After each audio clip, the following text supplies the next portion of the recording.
નમસ્કાર મિત્રો, આજે કરંટ અફેર્સમાં 31 જાન્યુઆરી 2026ના રોજનું કરંટ અફેર્સના મોસ્ટ આઈએમપી ટોપ 10 પ્રશ્નો જોવા જઈ રહ્યા છે. જોઈએ પ્રશ્નની શરૂઆત કરીએ કે કયા રાજ્યએ તાજેતરમાં ગુટખા અને નિકોટીન યુક્ત પાન મસાલા પર સંપૂર્ણ પ્રતિબંધ લાદ્યો છે? તો જવાબ છે ઓડિશા રાજ્યએ તાજેતરમાં ગુટખા અને નિકોટીન યુક્ત પાન મસાલા પર સંપૂર્ણ પ્રતિબંધ લાદ્યો છે. નેક્સ્ટ, ભારતમાં દર વર્ષે શહીદ દિવસ ક્યારે મનાવવામાં આવે છે? તો ભારતમાં દર વર્ષે 30 જાન્યુઆરી એટલે મહાત્મા ગાંધીની પુણ્યતિથિ નિમિત્તે શહીદ દિવસ મનાવવામાં આવે છે. નેક્સ્ટ, તાજેતરમાં ભારતીય કોસ્ટગાર્ડના કયા બે જહાજોએ શ્રીલંકાના કોલંબો બંદરની મુલાકાત લીધી? તો જવાબ છે આઈસીજીએસ વરા અને આઈસીજીએસ અતુલ્ય. તાજેતરમાં ભારતીય કોસ્ટગાર્ડના કયા બે જહાજોએ શ્રીલંકાના કોલંબો બંદરની મુલાકાત લીધી? તો આઈસીજીએસ વરા અને આઈસીજીએસ અતુલ્ય આ બે નામના જહાજોએ શ્રીલંકાના કોલંબો બંદરની મુલાકાત લીધી હતી.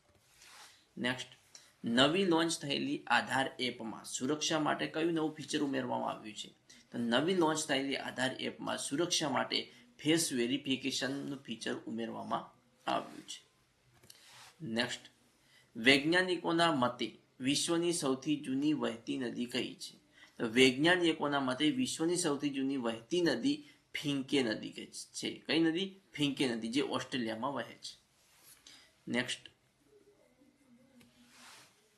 કે તાજેતરમાં કોણે નેશનલ યુથ આઇકોન તરીકે પસંદગી પામીને ગુજરાતનું ગૌરવ વધાર્યું છે? તો જવાબ છે રાજવી કડિયા, જે દાહોદથી છે. તાજેતરમાં રાજવી કડિયા, જે દાહોદથી બિલોંગ કરે છે, તેમને નેશનલ યુથ આઇકોન તરીકે પસંદગી પામીને ગુજરાતનું ગૌરવ વધાર્યું છે.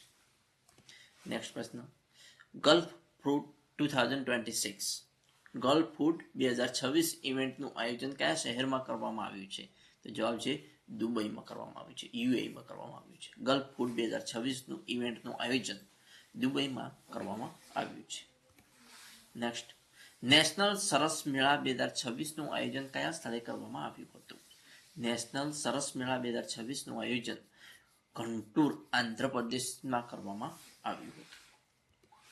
નેક્સ્ટ, કે એક અક્ષાંશ વૃત્તને સૂર્યની સામેથી પસાર થતા કેટલો સમય લાગે છે? તો એક અક્ષાંશ વૃત્તને સૂર્યની સામેથી પસાર થતા 4 મિનિટ લાગે છે. કેટલી લાગે છે? 4 મિનિટ લાગે છે. Thanks for watching my video.